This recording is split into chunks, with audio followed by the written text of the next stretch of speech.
The Labor Department released a weaker than expected jobs report this morning, showing the U.S. economy added just 245,000 jobs last month and missing economist expectations. For the latest on the economic recovery and what's driving Wall Street, I want to bring in the chairman and managing member of Great Hill Capital LLC, Thomas Hayes. Hi, Tom. Thanks so much for joining us today. Thanks for having me, Greta. Now let's start off with that jobs data. What does today's report show about the economic recovery amid the pandemic? Well, I think the headline number that we want to be focused on is that the unemployment rate is better than anticipated. It dropped down to 6.7%.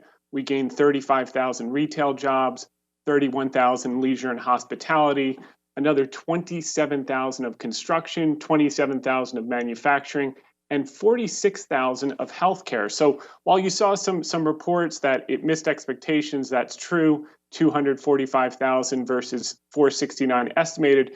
Considering the amount of shutdowns regionally around the country, to see us drop down to 6.7% in less than a year, we've gained well more than half of the jobs that were lost due to COVID. We had 23 million lost, now we're at 10 million, and it's just going to continue to get better as we move through the next few weeks, get through the case spikes, and move forward with stimulus.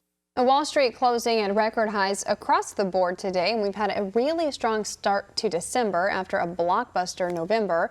Much of this rally is, of course, being fueled by optimism for a coronavirus vaccine. Vice President Mike Pence saying today that we're just days away at this point from FDA approval. How will that impact not just Wall Street, but this recovery? Well, that's a huge development. If you remember, I was on August 31st. Apple was just splitting. Everyone was so enthusiastic about Apple, and the most hated stock was Wells Fargo. We talked about the contrast. Well, now Apple is down 10%, and Wells Fargo's up about 25% from that, 40% off of the lows. And what we've seen here is a major rotation into cyclical stocks that do well when the economy does well, the economically sensitive stocks.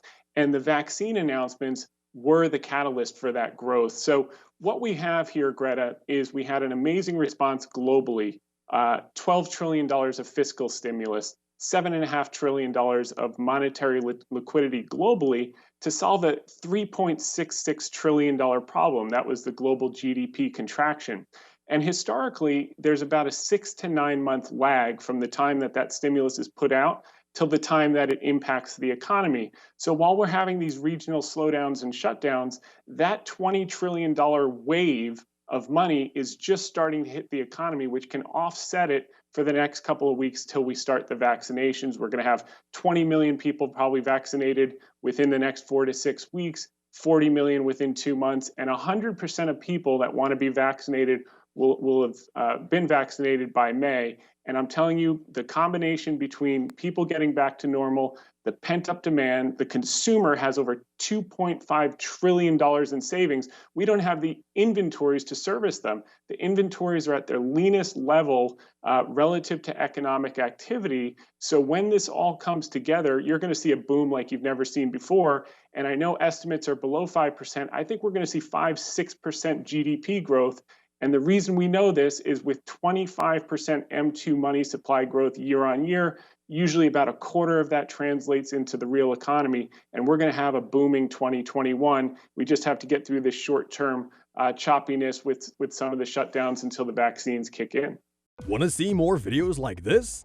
Visit OANN.com for immediate access to all the clips you've been waiting to see.